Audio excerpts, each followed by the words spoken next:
The best and the greatest day to be alive is today. And welcome to the Wise Hour. I'm your host, Jay Mullane, also known as Wise. Well, we'll be dropping 24 karat gold bars indeed. Family, I have a special guest today. This star here has her own private investigation company. So you're gonna understand her services she provide, and also some unique, I guess you say, situations that actually happen as being PI. So you definitely want to stay in tune. But before we go into the show, I need you guys to subscribe, hit the like button, and definitely share. We're a family here. We are definitely a family here. So I need you guys to be able to push this forward and move this out. So definitely do that for me. So, family, I'm not going to hold y'all. We want to get into the show. So, let's go. At the Wise Hour, we break through the night, bringing knowledge fire, so hold on tight. Every episode, a story to unfold. We're turning every minute into gold. All right, now, this is the place where we be dropping 24 karat gold bars indeed. I have this amazing guest star, Jamie. Oh my gosh, met this woman at this amazing branding camp, but what she does, I think, supersedes that. As being a PI, but as a person who deal with mental health and stuff, I'm telling you right now, the gold bar she's gonna drop, you're gonna be truly amazed. So, Jamie, what's going on? How you doing today? Hey, Jay Wise, thank you for having me. Oh, it's an honor. It's an honor. Last time I saw you was up in New Jersey and learned some things, but I learned a lot about you, and I thought it'd be a great opportunity to actually share with the community about what you do, who you are, and and the skill set you have. So I want to ask a question in a second, but before I ask that question, I want you to tell the audience who you are. My name is Jamie Carr. I hail from Portland, Oregon. I'm a long way from New Jersey. I am a private investigator, and I'm also a mobile notary.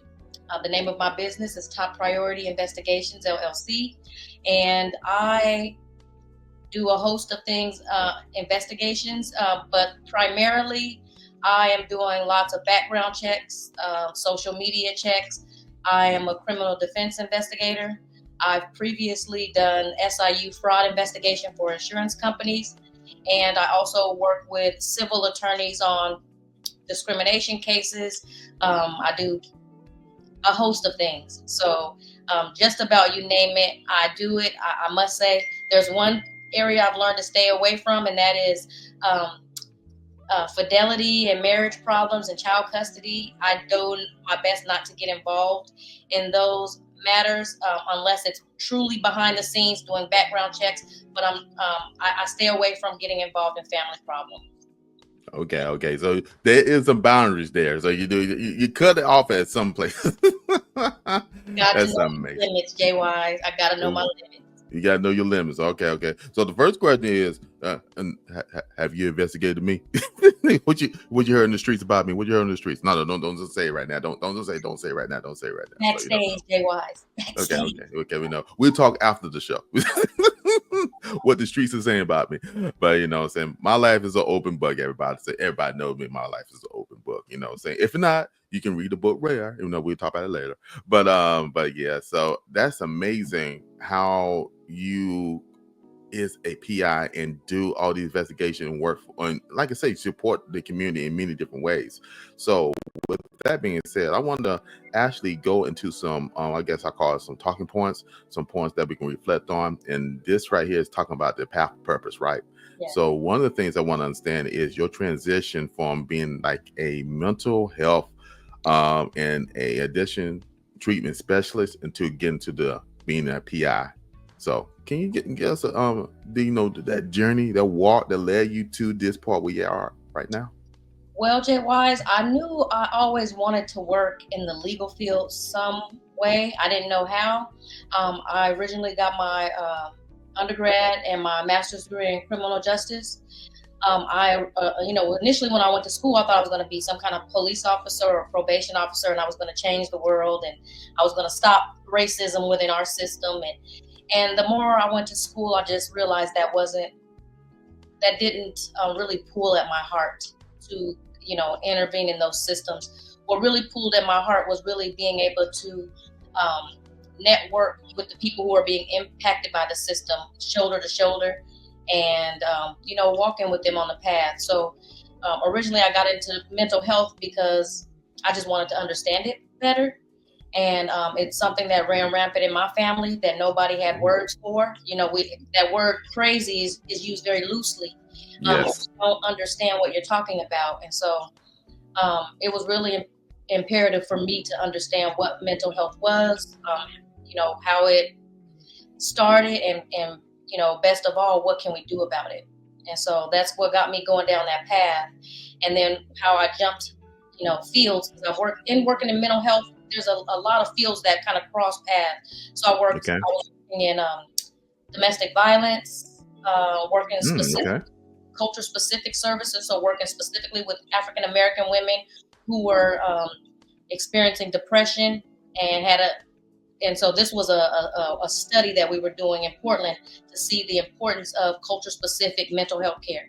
I think they were trying to do some research to see did they need to invest in, Black providers, making sure that Black providers were here and able to answer to the need of the small Black community that is here in Oregon.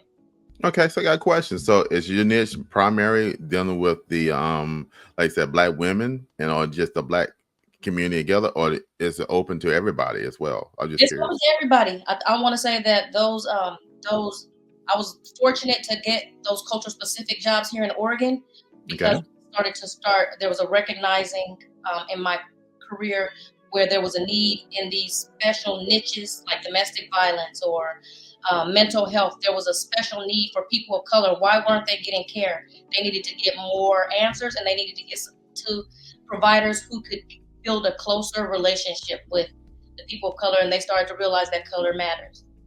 Okay, cool. So what was the moment that shaped your path to get you going from the mental health, being mental, which you applied to your investigation standpoint of being a PI? But what was that moment that shaped you into this path? What was the changing dynamic? That one thing, so you know what, I'm going to be a PI.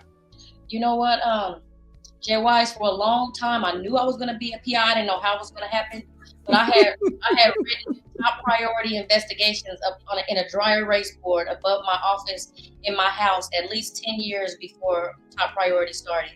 And so what happened was there was a big switch in my family. I was presented with the opportunity of kinship adoption. So my niece had ran into some problems in her life, and her children were removed from her care, and I was asked to adopt the children.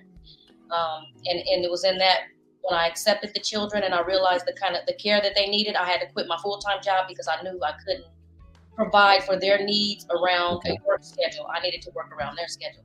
So with that being said, after I did that, I was able to put myself in a position to go and apply for my private investigator license and then start the business. Of course, I didn't know where the business was going to come from because I didn't have contracts in order. I didn't have business lined up. But I also added that mobile notary to it. And, initially the notary business was really what kept me afloat and what really took off first. Okay. And how do that? Because I think a notary more of a bank thing. You go to your notarize at the bank and stuff like that. So I'm trying to understand the concept, how you really apply that, because the documents just got to be notarized or something like that. So explain that real quick.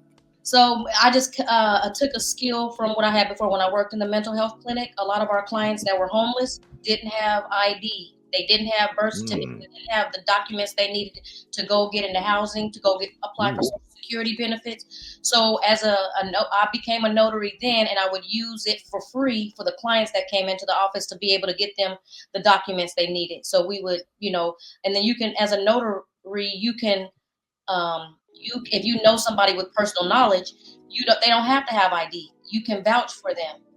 I use my ID then, or another employee at the agency uses their ID to vouch for the client, and then the client can get what they need. So I must say that even now, I would say that the mobile notary is basically my ministry, because most of my clients are in the hospital, and they're kind of last planning, and this is really their last days. Oh, wow. I'm coming in to help them sign over power of attorneys, a will, advance directives that give people permission to make choices on their behalf if they are not unable to do that for themselves. Okay, awesome. Okay, oh wow, that's 24 karat gold bars dropped indeed, really right there. Didn't understand the relationship. Now I see it as we, like you said, the community needs it because we don't have the representation, we don't have the resources and stuff. And what you did is you add a skill to be able to help the community, and that's right, giving back. Yes. And that's a true way of giving back. And I love the way they approach because it's not because we think of private investigation about what we see in the media. We think about Magnum PI. I'm talking about me because I'm dating myself. Magnum PI and all that. Y50 and all that stuff. I Spy. All this stuff. And you talking about investigating, trying to find some things, but not to the standpoint of how can I use this skill to actually help the community. How can I investigate, find information that's going to benefit somebody else, not just find the wrong or somebody doing, but actually how I can investigate to find a way to help somebody else. And I think that's a very unique approach. Thank you. Yeah. So, with that, I want to talk about the importance of understanding the difference between cultural perspectives. Because I know you deal, like you say, you deal with the African American community. Now I asked you what's open, and I know you deal with a lot of cases. So what's the big important difference between understanding the different cultural perspectives between people? I think just personally living in Portland, which is primarily a white city, Mm-hmm. you are kind of indoctrinated into their way of being. It's the way of being. But then if you add that cultural aspect, and if you go into people's houses, whether they are Chinese, Japanese, African American, Indian, whatever I should say Native American, I'm sorry. Whatever their cultural identification, you go into their home, they have a specific way of doing things, a specific way of talking, a specific way of eating, a specific way of being when they're together. That if you can crack the code on being, when they are at their root, being who they are in their core, they don't have to put on a mask. They can take the masks off. They can actually be who they are. You crack the code to them releasing more information faster, them allowing you to help them, and them kind of keeping it real with you. Like a lot of the times, if you're an authority figure and you're in a clinic, they're gonna say, "Oh yeah, I need you to fill this out." "Oh yeah, I'm gonna get to it." Oh, and then come back next time they never did. "Oh, I need you to fill this out." "Oh yeah, I'll get to it." When you get a little bit closer, you'll say, "Hey, I need you to fill this out."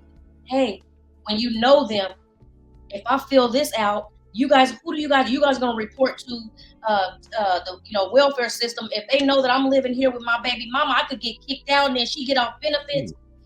Systems talk to each other, and if I think that me talking to your system or putting information in your system is gonna mess up my other systems, I'm not gonna do it. But I'm not gonna tell you. Ooh, come on now. So it's important to be able to really be in relationship with people. Wow. Communication is the tool of life.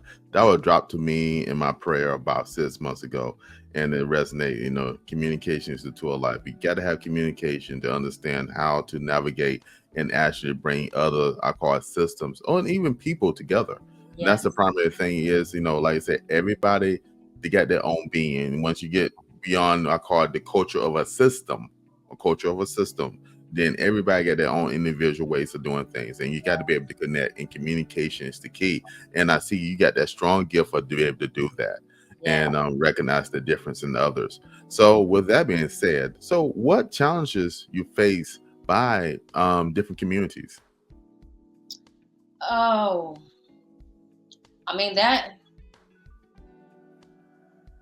just being Black doesn't mean you get accepted into every community you enter into, even if they look like you, right? Ooh, come on now. Say that again. Oh, gosh. Experience that when you've been, into a community of people that look like you and expect to be accepted, and you experience the opposite. That is still very much true. I've experienced that before, but I think the more important part is, not waiting for people to accept you, but you accepting yourself so much so that you know that if I'm here, it's a purpose for me to be here. And then you not looking for acceptance as the purpose, but you figuring out within yourself, what am I supposed to be doing here? Okay, higher power, who am I supposed to be connecting with? What is my purpose here? And then when I start learning to do that, then, you know, I can step into any room and feel comfortable and confident because I know that I have a purpose there.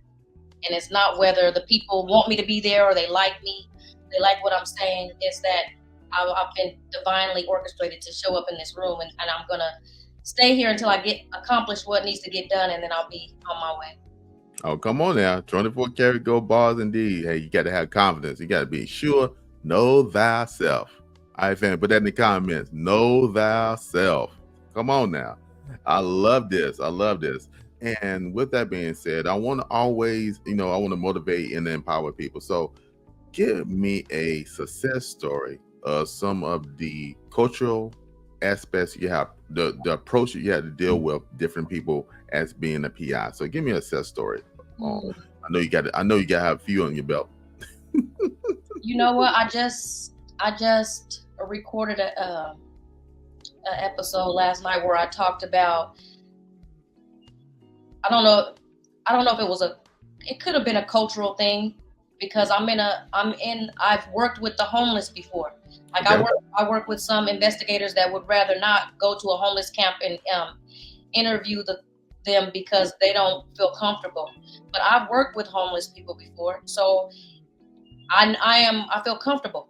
It's really about what you project is what you get back. If you're not comfortable, people can read you're not comfortable, so you get that back from them. And so if I need to go and deal with the homeless, go talk to homeless about, have to question them, or to looking for a witness or what have you, I don't feel uncomfortable doing that. I just know you have to be careful about how you approach people.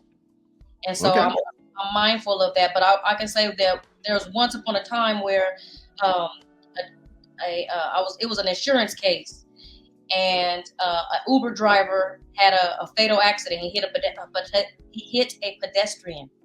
And so the Uber driver just thought it was a freak accident, but I know he had the burden. I didn't know him personally, and he didn't say this to me, but just putting myself in his shoes, I know he had the burden of, wow, I killed somebody on his shoulders. And so once, and when I first got the case, I'm like, this is open shut. Why are they even investigating this?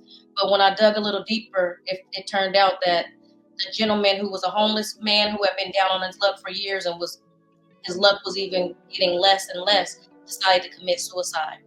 Oh, jeez. Walked in front of an 18-wheeler. The 18-wheeler hit him into the Uber driver. The Uber driver hit him into another car. And it was a quick death, but a very successful suicide. Wow. You don't know what people are going through mentally. And like I said, as an investigator, you have to understand, saying you have to take on a case that's very, very emotional. Yeah. So how do you deal with the emotional standpoint of something like that? A story like that is so moving because, somebody said, I'm down my luck, but they didn't, and they said, I'm going to take my life, but I want to stop out in front of this vehicle. It's operated by another human being that's going to impact several human beings in the process. Yeah. Then you as an investigator had to go through the story and learn that. So how do you deal with the emotional challenges of that? You know what? I'm not even gonna lie to you, Jay Wise. When I first get it, and especially this case, it came with a dash cam video.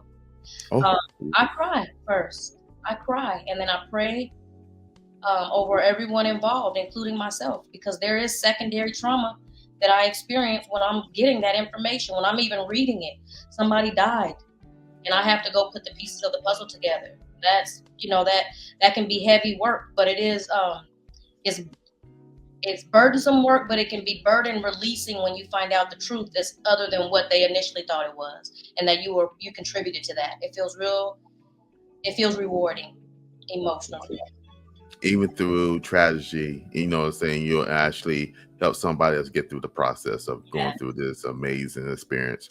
And you know, and we don't think of that. We see TV, we see movies, and we see certain things go down, but if people out there really got to really work on this stuff and actually investigate and understand what really happened, you know, like I said, when he lost his life, he gave his life, and he did a successful, like I said, a successful suicide, it impacted so many other people, and then you had to help them rebuild their lives. And like you said, you had to pray for not just them, even yourself, because of you had to watch the video, you had to sit there, you had to deal with the emotion. And I love what you said, you dealt with it. You didn't block it off, you dealt with it. You like you say, you saw it, you felt the what we call it, the pain, the anguish of it. But as you went through the stage, you say, you know what, I had to get a job done, and then get a job done because I have somebody need to help through this process. Yeah. That's truly amazing. Wow, wow. And that's a deep story. And you know what? And that's deep. And I'm glad you shared that, because you gave a real life perspective of how life is. You know what I'm saying? Not everything gonna be rosy and stuff. You're gonna have some challenges there. Yes. And then as a person who like you has jumped into the PI in the PI space, probably investigator, you know, you're not sitting there with just a camera looking at somebody, oh, he come out that door or something. No, you helping somebody move between a challenge in their life with with empathy. And so, wow, powerful, powerful. All right, family, we're going to keep on coming back, but I do have a question for y'all guys. So this the question. I don't know. I might ask Jimmy this one too, but we're going to ask this one the question first. So this question for you, family. All right, and honest, make sure you hit the comments. And it is: have you ever felt called to make a drastic career change, but held back? And what stopped you? And what will it take for you to make that leap? So that's the question I got to y'all guys. Hit the comments, hit the comments, hit the comments. All right. So, you know, and see, I see you took the leap. I did. You know what? I did take the leap, but I must say, Jay Wise, if there weren't some things that I had in place, I probably wouldn't have taken the leap to go from Ooh, the security of a regular paycheck that you know you're gonna get every couple of weeks if you did the work, the okay. security of health insurance that's provided by that job, and the Mm, host of other benefits that come from the employment. If I had, like, if I wasn't married at the time and I had somebody who had health insurance, also that I could be a part of, that may have shaped my choice, because I would have been afraid, thinking that entrepreneurship, without having lined up money coming in, I wouldn't have made that leap. ooh, If I wasn't married with a second income, I would have made that leap. So if I was in a position today and I was working, it's a good chance I couldn't have made that leap, because I had ooh. security blankets underneath me that caught me, that assisted me in making that leap. So it is a scary leap to make, but it can be done. Oh wow, and I see it, and I see it, you know, and wow, that's 24 karat gold bars, because you never know how life will hit you, and you have to adjust, and what things will happen will make you have to take that leap in life. And like you said, yeah, certain situations that occurred that allow you to say, you know what, I had to take the leap. If it had been different, I would have done something totally different. And I guess that can speak for each and every one of us. Each and one of us is what in our life will keep us being held back, or what in life was going to make us leap forward. And you chose to leap forward because the situation is different and it changed. And you say, you know what, this ain't going to work for me. I have to make this leap if I'm going to survive. I'm going to make a change in my life. And we thank you for doing that, because I don't know, I got a chance to be able to meet you. You didn't. So, you know, so I'm happy for the opportunity to be able to talk to somebody who's a real life private investigator, who's a PI, who is actually doing the work and doing the work for the community. So with that being said, I want to go in and jump onto this. And this is like the kind of like the behind the scenes of being a private investigator. And I want to talk about some things is the day of a life of a PI, right? So what are your most common type cases do you usually get? Um,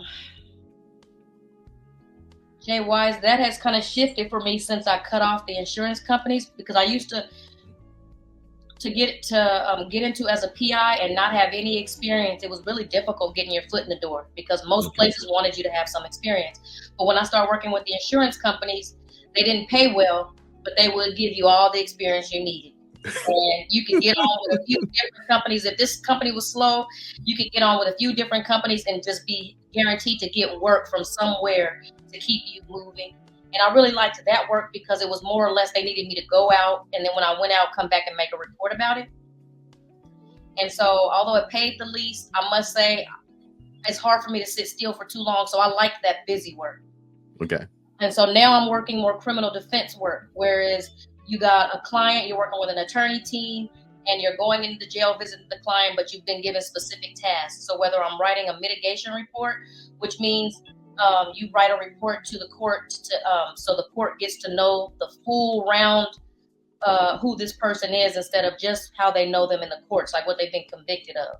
So they get to know where they were born, who raised them, what challenges they've had in their life, what successes they had in their life, and how that has impacted them in their whole entirety, and which has led them up to the situation they're in now, being incarcerated, and what kind of supports would actually benefit these people coming out of jail. Ooh, come on now. So whether it's that, writing those reports, which means a lot of paperwork, I'm getting records, I'm reading the discovery of, you're getting thousands of pages from the courts about this is what he did and, what's related to them. And then you got to request all these records. So you get medical records from the birth to how old they are now, school records, jail records if they've been before. Wherever you can get a footprint on them, you want to go back and request those records, social media accounts, all that stuff. And so that's a lot of reading. And that's kind of what I'm doing now. It's not my favorite, but I must say I'm a good reader. I like to read. I like to read good stories, and I like to be able to take snippets of information and make a story, and then to see the results of it in court to see if it has any impact. Hey everyone, this is a quick interlude right here. Hey, I got a sponsor. Got a message for you. So check it out. Speakers, entrepreneurs, professionals, doctors, and lawyers. We are excited to invite you to join Dr. Anthony D. Shannon, that's me, to what? Leaders Live Generously Summit. It's a premier virtual event taking place on February the 17th, 18th, and 19th, 2025. This 3-day summit is crafted to inspire, equip, and empower visionary leaders like you with the information, strategies, and inspiration to win in 2025. At Leaders Live Generously Summit, you'll have the opportunity to transform your leadership, gain insight and practical tools to break through limiting beliefs, soar in your industry, receive cutting-edge strategies that will set you up for success in 2025. We want you to thrive in 2025.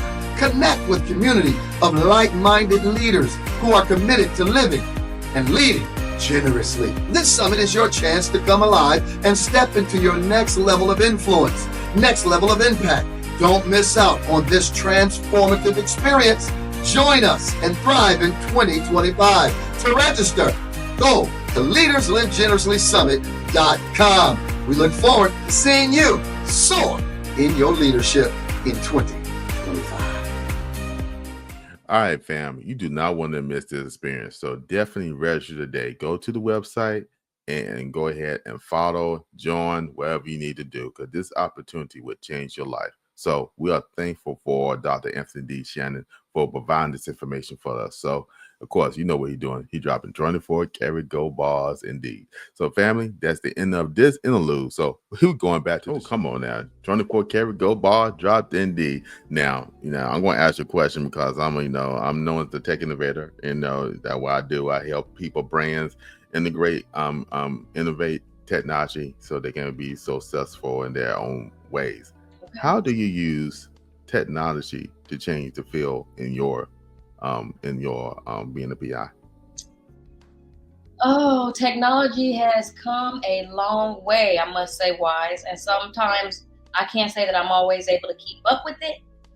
So technology is very much involved in PI work. It really depends on what you're doing, but whether I'm going to see a client, I'm bringing my computer with me because I have all his evidence on my computer. So if he needs to go over the video that is present of him committing the crime, or if we got to go over any evidence that we have, I can do it by bringing tech. And now they're allowing me, you can't bring our phones, but you can bring your computer into the jails. And so that's okay. That's important. Wow. Well, that's interesting. So they won't let you bring the phone, the communication device, but you can bring your computer. Yep. Okay, and I'm trying to understand the logic other than the phone call, the ability, but you can actually do that from the computer. But okay. I guess it's something bigger that they can see. I don't know. My, I'm just curious. my guess is that Why that? Why is that? I think it's because you can have access to all of your discovery that you need to go over with your clients. Okay. And then the clients now, before when they would get their discovery, it was a bunch of paperwork. But Mhm. now they can give them access to an iPad and put all their discovery on the iPad. Okay. All right. And those who are not familiar with the PI and the private investigative fee, when you say that, what do you mean by what you mean by that? By the discovery? Oh, I'm sorry. Discovery is the documents that you get from the courts and actually the prosecuting attorney that is evidence that they have against the client that you're representing. So it's going to be maybe sometimes it has a criminal background, things that they've done in the past. It has the police reports and any other supplemental police reports that were created in addition to whatever crime they're convicted of or associated with. Okay. Any other records that may go with it. Like if somebody was deceased, it would have their death records and whatever reports came from the hospital. All of that is going to be included.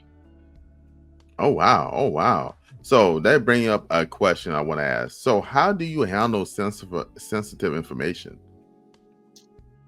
That's a good question. Well, most of the attorney teams that I'm on have IT person. And so the IT person keeps the information all together, but there are times that you have to handle it on your own. And so I just put it on my computer or on a flash drive and I keep it with me. Physical physical security. So you would say, get the first line of defense is you. So I think it's the last two. I'm just going the last two. Oh wow. So y'all don't do a lot of what we call cloud-based stuff because of the security concerns of the information being so sensitive. So you try to keep it locally on your device or locally on your body. No. There is cloud service like Box. We use Box or Drop. Okay, good. And then I have one attorney. They use the big drives that you have to attach to your computer, and that has the computer. It has all the information on that. But there's times that you need to have access to that information. You don't have access to those drives, so then I have to download some information onto my computer. Okay. So your cloud-based server that is designated for what you got to do. So I want to make sure I said that because it ain't just like over there. It's designated for doing the work what the PIs do. So that's appreciated. With that being said, all right, I want to understand one thing. All right, how do you balance? Because you're talking about your clients, you're talking about the concerns and issues. So how do you balance your clients' needs and with ethical consideration? Do they ask you to do something? Bottom line, do they ask you to do something ethically, you can't do? So you got to put that barrier, that boundary there. So I'm just curious how you do that. That's not hard for me to do. Usually up front, when somebody asks me to do something up front, just in working with our community, that I know that if you can get in good with folks, there's also going to be a layer of expectation. Oh, she cool. I can, and then especially working with men. They'll let you know early. Oh yeah, I got a history of being able to get the women on my team to do extra things for me. And so, you just take in the information. You don't even have to tell them. You better off showing them. So when they start asking you to do things that you're not supposed to do, like he'll say, oh, you can give me that piece of paper. I can take it back. Buddy, if you are already on level 5 and you're not supposed to be doing nothing, you already coming here shackled up, I'm not giving you nothing to take out. I'll call you and give you the number or something. But I just talk to them about the jail. The jail has already set that boundary. I understand you don't care, but I value my job and I value not putting myself in jeopardy. And I also don't want to put you in jeopardy, even if you don't care. And so I just try to follow the book. I teach my kids, the rules are there for a reason. I I worked in juvenile treatment before. I worked in juvenile addiction services before, and so Okay. when I initially started, there was one little kid came in, and she was so sweet and nice, and she wanted to call her mom, and I let her call her mom, and she was on a blackout. She just got there, so they on a blackout for a week, and I let this young girl call her mom, and she was ready. By the time she finished the phone call, she was ready to leave because her mom wasn't answering, and her mom's boyfriend was abusive, and she just knew her mom's boyfriend was drunk and beating her mama up. So as a child, she's gonna leave treatment to go and save her mom, and I basically lit the fire under that match. I lit the match under that fire. I mean, so I know now rules are for a reason. Whether I agree, whether I know what they're there for or not, I know that a rule is a safety net for me and the client, and if I just follow it, I don't have to worry about is it just or not. You know? Okay, I get you. That. Follow the rules, people. Follow the rules. They're there not just for the other person. They're there for you too. You ain't getting anything else. Follow the rules. You know what I'm saying? You know what I'm saying? Those who like bend the rules, I can't say that. That's another discussion for another day for the bending rules, but don't be breaking the rules for your family. So, and I love that you gave an example of why. Because by you using your heart and trying to reach out and you think you're doing good, it actually causes more harm. So now you're like, you know what? Even though I'm not, because I don't know how the situation is going to play out. So better just go ahead and follow the rules, guidelines, especially when you're dealing with people, emotions, their lives and stuff. And that's it. You're dealing with lives. You're dealing with being a PI. I see it. You are dealing with people, life, and their well-being. And they can go either way. You don't know how stable or unstable they are. Yes. Well, and in addictions and mental health, that is a oath that you're supposed to make, because basically you're a social worker. And one of the requirements is to do no harm. So if basically I violated, if I would have got in trouble for that, it would have been righteous because I did cause harm to this girl unintentionally. Woo. Serious stuff. 24 karat gold bar dropped indeed. All right. So with that, I'm gonna have a question I'm gonna ask the audience. And and Jamie, I might throw this around your way as well, because this is one of them things I think I'm curious for my own self. So this is the question, audience. What is the most surprising misconception that you have about private investigators that you would like to have clarified? So y'all can go ahead and put that in the chat. What is the most surprising misconception you have about private investigators that you would like to have clarified? And for me, that thing is do y'all always be sneaking around trying to find what folks doing?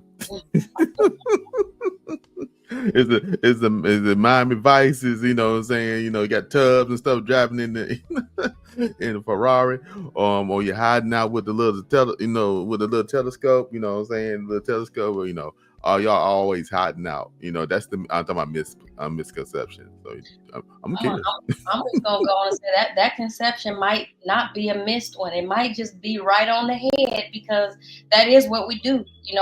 If you got a insurance claim, or especially a workers' comp claim, and you're saying that you're injured and you can't do certain things, there's somebody most likely sitting in a car across from your house or from your doctor's appointment waiting to see you walk in there, or waiting to see what kind of activities you're doing in your house, to see if it is warranting you cannot going back to work, or you saying what body part is really hurt. But yeah, that is what we do. Even if we're coming in to just take your statement, if the insurance company is asking us to pay special attention to the way you walk, to the way you talk, to what body parts you give preference to, we're taking special note, and we're going to write that down in plain sight. I'm watching you as you watch me, but the thing is, reporting back to somebody about you. Ooh wee! I'm glad I asked that question. Now, y'all guys ask y'all question in the comments, so and we'll see how Miss Jenny responds to that, because she's real, people. She's real, and I love your honesty and just being authentic, and your approach is just being real. So those out there, y'all found them claims out there, but you out there playing basketball, out there, out there playing 3-on-3, you out there dunking the ball like you're LeBron and shooting like you're Kobe, saying, driving lane like you're Jordan. Just so you know, You never know who's in the stands or who crossed the, your open court. You never know who's in the car. Just let you know. Just be careful out there. There is boundaries that you're not supposed to cross. Like if somebody's out in the public, there's an assumption that whatever they're doing is open for the public to see. But if somebody's got their blinds open and they're inside their home, and that's an expectation of privacy, and if you're getting information and turning it over with the expectation that this is going to help your case, it could very well, but it could also very well get you in trouble, and it could also hurt your case. Because when people are inside their home, there is an expectation of privacy. We are not allowed to violate that. Oh, come on now. I love it. I'm loving it. All right, y'all got some insight here. That's why y'all on the Wise Hour. It brings information that could be life-changing, that can help you through life challenging situations. I'm telling you right now. All right, we're gonna go to this right here. I want to talk about your building a purpose-driven investigation service. So one thing is, you are an entrepreneur, but like you said, life situations came up for you, and you had to make that leap. Yes. So with that being said, is how, if somebody interested in stuff, that how, I guess the best thing I want to ask you, got the top priority investigation LLC. How important is to build trust in the community? Very much so. I mean, that's the foundation of your business. Either you got it or you don't. And if you don't got trust, then you don't got no business. I mean, especially in the line of work that I'm doing, they're giving you sensitive information, and they're expecting an honest response. And if you're just trying to work to get money, then you'll do anything or say anything just to get somebody's money.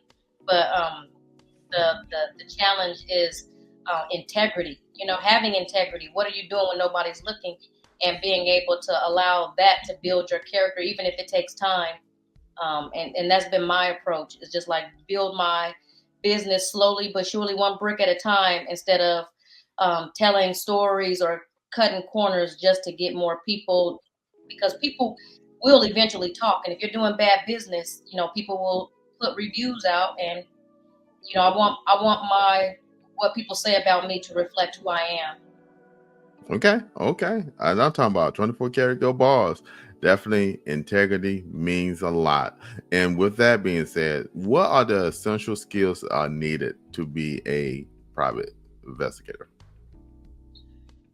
First off, just a people's person, because you can't do this work without working with others. You need, first off, your work is going to come from others. So you got to coordinate with the attorneys or the legal assistants, whoever you're working with. You have to be able to communicate well. And you're writing reports. You're doing a lot of behind the scenes work. So you're reading, writing, and you got to be able to, like a self-starter. Because if you're an entrepreneur, nobody's telling you, oh, yeah, it's time for you to get up. Do you got that ready today? You have to be on top of, you have to be somebody that's self-motivated, also somebody that's self-disciplined. Like, you have to set your schedule and you have to stick to it, because people are depending on you, and how you deliver will determine if you get a repeat customer or more business. Okay. All right. 24 karat gold bars indeed. All right. So you said that, what are some common pitfalls that we need to avoid? Oh, I should also say you need a license. In Oregon, the license, I want to say, is $550, $560, and is renewed every 2 years. But Okay. You got to get a license. All right, gotta get licensed. All right, that was you needed. So what's some pitfalls? And then that's a pitfall. You don't have a license, that's a pitfall. So what's some pitfalls we need to avoid?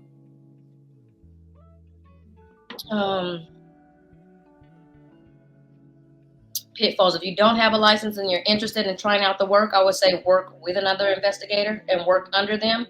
And you can't use their license to do investigative work, but they can sometimes put work onto your plate that doesn't require a license to do, to help you get your feet wet and get you some experience. And then that experience will help you when you go take the test. Pitfalls to run into is being unethical, not following the rules, cutting corners, just lying, cheating, stealing, or just not caring about people. You're just so ready to get money. Oh yeah, they did it. And sometimes you can get so caught up in if they did it or not, instead of just doing your job. Like your job is just to follow the lead where they lead you, because sometimes they very well could have done it. But if you've got your mind made up at the beginning, your mind being made up will sometimes um, stop you from being able to discover more about what is present because your mind is so made up in one way. Ooh. Ooh wee. I know y'all taking notes and stuff like that. Just for those who want to be in this, because like I said, Mia have grown it up to the point, I grew up in the days dating myself when you watch Magnum PI and you watch Miami Vice, and you think it's so cool. But the thing is, and you see the mentorship with with Tubbs and them, the mentorship and stuff. You see it, I'm reflecting, my brain is reflecting on them times. But the thing is, in reality, is some things are very important by having mentorship. If you don't know how to get started, be online with somebody who can show you the ropes and teach you the I guess you call it the right way of doing things, and be able to apply the rules efficiently, not try to bend or break them, but actually apply them so you be able to not just protect yourself, but be able to protect others as well. That's the main thing I learned from you. That's a very interesting point you brought up that I should have mentioned. That is a pitfall, like expecting to do it all yourself, expecting to know it all. The whole purpose, I've had at least 2 specific mentors that really took me under their wing and helped me to get where I'm at, that I could call on them or send a text to them any time of day with any question, and I know that they will answer me and guide me in a way that will help me maintain my professional ethics and integrity. And also, if I don't know and they don't know, they'll tell me where to go to find out, instead of just making a random guess or doing it anyway. Okay, awesome. That's 24 karat gold bars, indeed. All right, so what's some resources to get started? So if somebody want to get into this field, can you give some general resources that will help them get started? Yes, I would say even, especially if you're interested in criminal defense, because we could all, right now there's an extreme shortage on investigators, and there's an extreme shortage on attorneys in criminal defense. Well, here in Oregon, I don't know how it is every place else, but there are people going to jail being told that they won't, they won't get that speedy hearing, and it may be 2 years before an attorney could be assigned. Wow. So it's dire straits. And so I would encourage those who are interested to try out your local public defense office and see what resources they have. Like, they can share information, they can talk to you about the need that's out there, they can direct you to investigators or attorneys who'd be willing to mentor, and they're just a wealth of information. So I say start there. And also the local, here in Portland, in Oregon, it's the DPSST, Department of Public Safety and I can't remember what the other S stands for. Training. I think it's safety and security, something like that.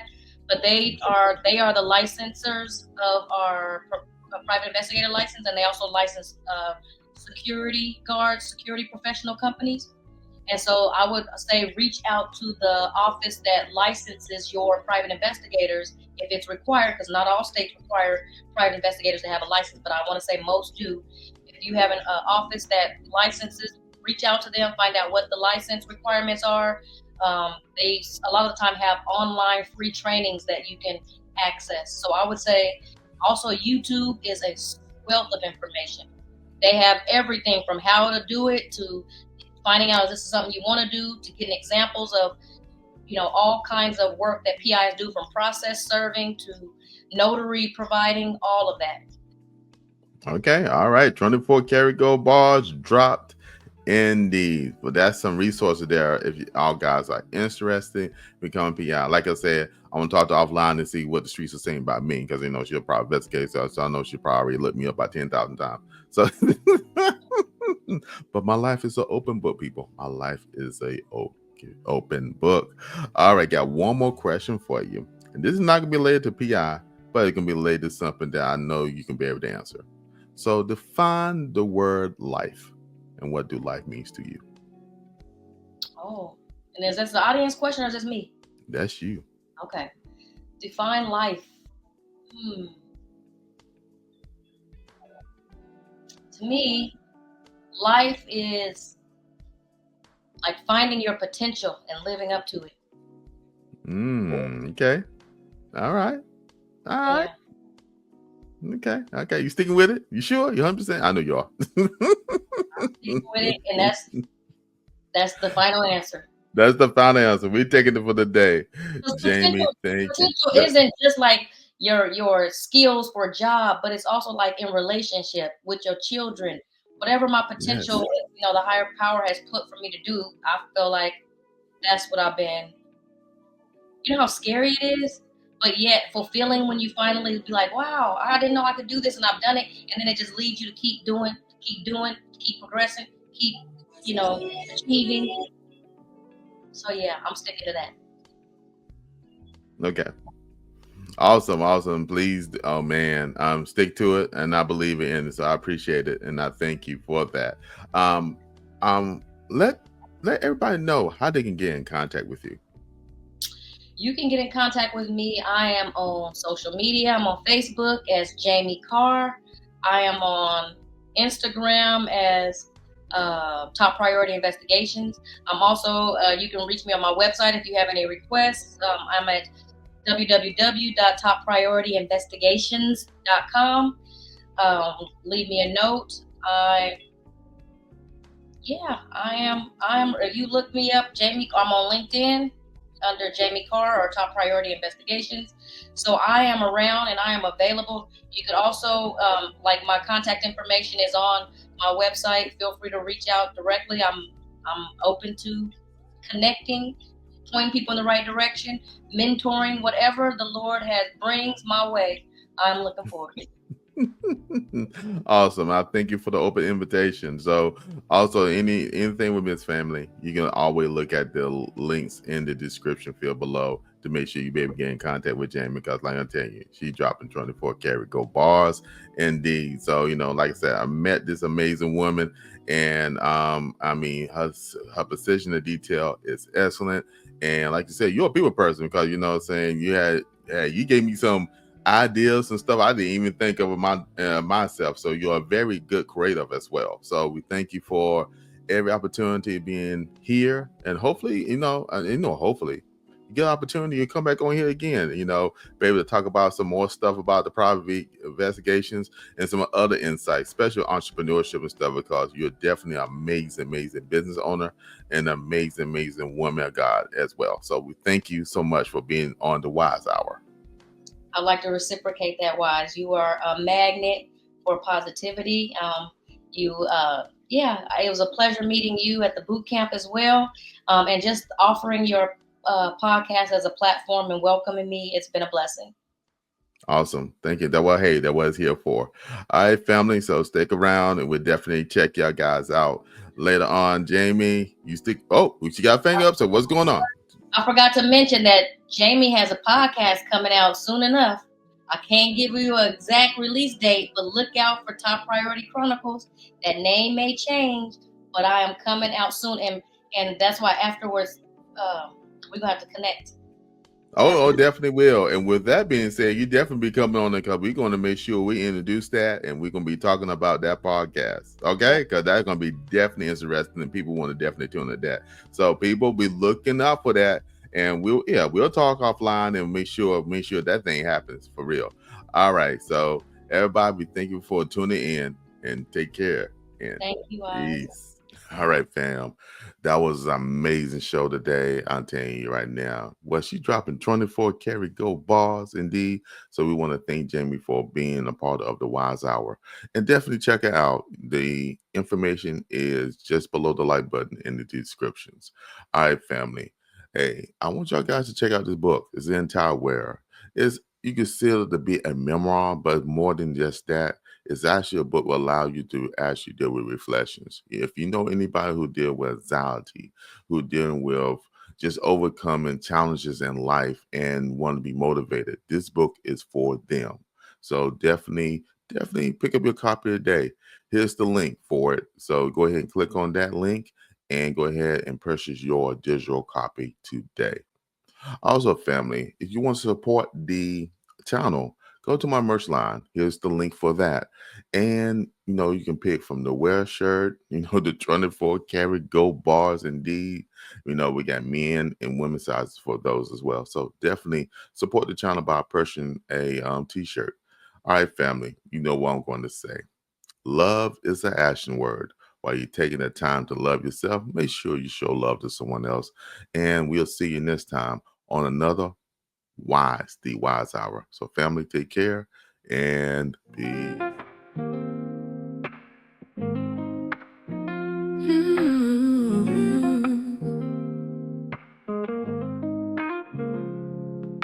Walking down this lonely road, heart heavy like a stone. Whispers in the night air tell me I'm not alone. Shadows try to hide the light, but love shines so bright. Even in the darkest times, it will be my guide. Love will always find you. Love never fails. Through the highs and lows, love prevails. Love will always find you. Love never fails. In your heart and soul, love will prevail. Days may come and fade. Feel the beating of my heart. Close your eyes and feel it too. Love is never far apart. When the world is cold and gray and you can't find your way, just remember what I say. Love is here to stay. Love will always find you. Love